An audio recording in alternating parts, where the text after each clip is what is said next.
Sir sir కలంలో sir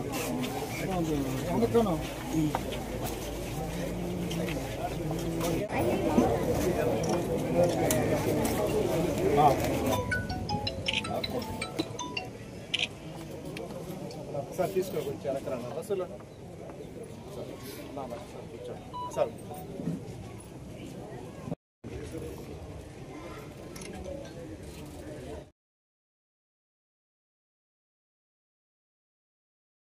మంచి ప్రభుత్వం అనే దానికి ఎన్నో కార్యక్రమాలు నిర్వహించుకుంటున్నాం.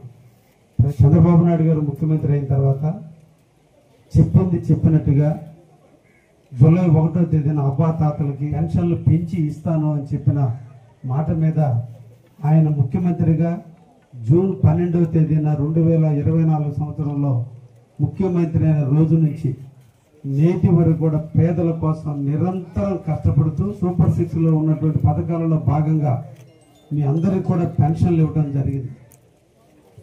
ఏ పెన్షన్ రావాలన్నా, ఏ కాలనీ కావాలన్నా, ఏ రేషన్ సరుకులు కావాలన్నా, మన బిడ్డలకి తల్లికి వందనం రావాలన్నా, రైతాంగానికి అన్నదాత సుఖీభవ రావాలన్నా అన్నీ కూడా రేషన్ కార్డుతో ముడిపడి ఉంది మన జీవితాలు. ఈ కార్డు మన జీవితానికి ఒక వెలుగునిచ్చేటువంటి కార్డుగా ఉండాలి. పేదవాడికి అండగా ఉండాలనే ఆలోచనతో కొత్త రేషన్ కార్డులు ఇవ్వాలి. మన అభివృద్ధి ప్రదాత అయినటువంటి శ్రీ నారా చంద్రబాబు నాయుడికి మన అందరం కూడా ధన్యవాదాలు చెప్పాల్సినటువంటి అవసరం ఎంతైనా ఉందని వాళ్ళ కొడుకు తండ్రి ఇద్దరు నాయకత్వంలో ఈ రాష్ట్రం ఈ రోజు సుభిక్షంగా పేదవాడు నోట్లోకి 5 ఏళ్ళు నోట్లోకి వెళ్లే విధంగా ఈ రోజు రేషన్ బియ్యం ఇస్తున్నారు. మంచి బియ్యాన్ని అందించి మీరందరూ కూడా ఆరోగ్యవంతులుగా ఉండడం కోసం ఈ రోజు ఈ రాష్ట్ర ప్రభుత్వం ఎప్పుడు కూడా పేద బడుగు బలహీన వర్గాల కోసం నిరంతరం కూడా పనిచేస్తూనే ఉంటుందనే విషయాన్ని కూడా మీకు తెలియజేస్తూ ఈ రోజు కావలి నియోజకవర్గంలో 43,000 కార్డులు ఈ రోజున దాదాపు ఈ రోజు మనం అందించడం జరుగుతుంది.